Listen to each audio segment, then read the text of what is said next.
संक्षिप्त महाभारत प्रथम खंड गीता प्रेस गोरखपुर।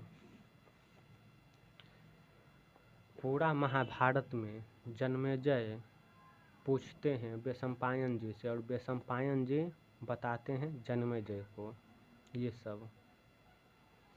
तो आज हम जानेंगे किमिर वध की कथा। वैशंपायन जन्मेजय वैशंपायन जी से पूछते हैं तो वैशंपायन जी जन्मेजय को ये कथा सुनाते हैं, उसके बारे में आज हम पढ़ते हैं। वैशंपायन जी कहते हैं, जन्मेजय, मैत्रेय मुनि के चले जाने पर राजा धृतराष्ट्र ने विदुर जी से पूछा, विदुर, भीमसेन से किमिर राक्षस की भेंट कहाँ हुई? तुम मुझे किमिर वध की कथा सुनाओ।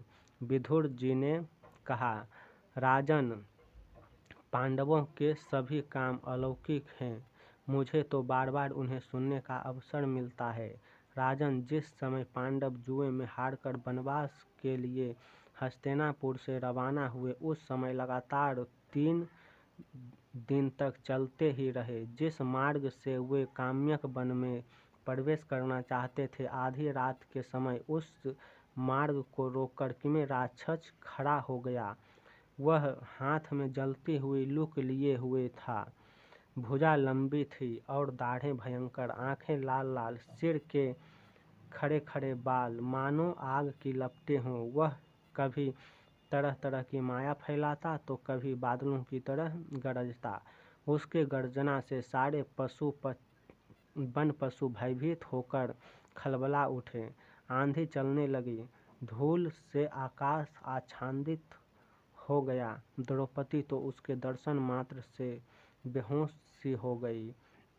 उसकी यह चाल देखकर पुरोहित धौम्य ने रक्षोधन मंत्र का पाठ करके राक्षसी माया नष्ट कर दी।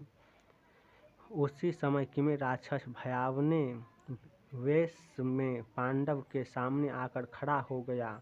पांडवों का परिचय जानकर किमिर राक्षस ने कहा कि मैं बकासुर का भाई और हिडिंब का मित्र हूँ।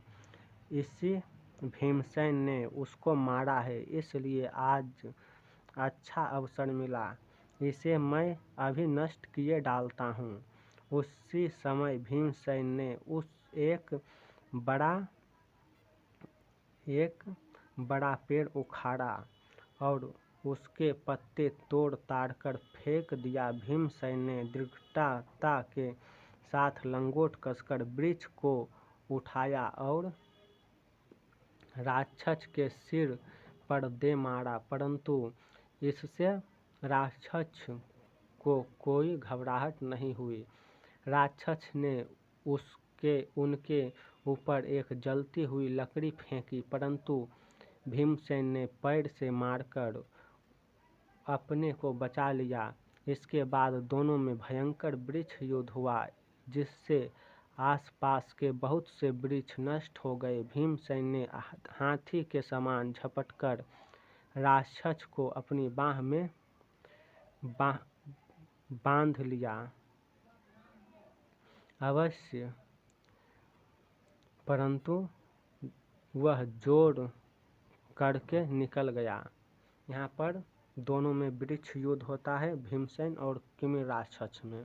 तो भीमसेन ने किमिर राक्षस को अपने बाहों में जकड़ लेता है, लेकिन जोर लगाकर किमिर राक्षस बच जाता है भीमसेन के बाहों से और उल्टे भीमसेन को पकड़ लेता है।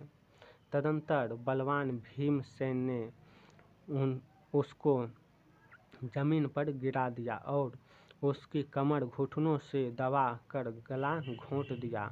उसका शरीर ढीला पड़ गया, आंखें निकल आई। इस प्रकार किमिर राक्षस के मर जाने पर पांडवों को बड़ी प्रसन्नता हुई। सब लोग भीमसेन की प्रशंसा करने लगे और फिर काम्यक वन में प्रवेश किया। इस प्रकार विदुर जी किमिर वध की बात सुनकर राजा धृतराष्ट्र उदास हो गए और उन्होंने लंबी सांस ली।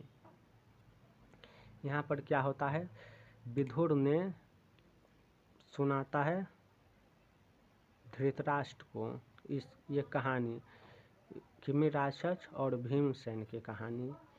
तो सुनता है धृतराष्ट्र कि भीमसेन ने किमी राक्षस का वध कर दिया। तब धृतराष्ट्र उदास हो जाता है कि पांडव नष्ट क्यों नहीं हो गया, किमी राक्षस नष्ट क्यों हो गया। यदि पांडव नष्ट हो जाता तो कौरव का राज्य हो जाता।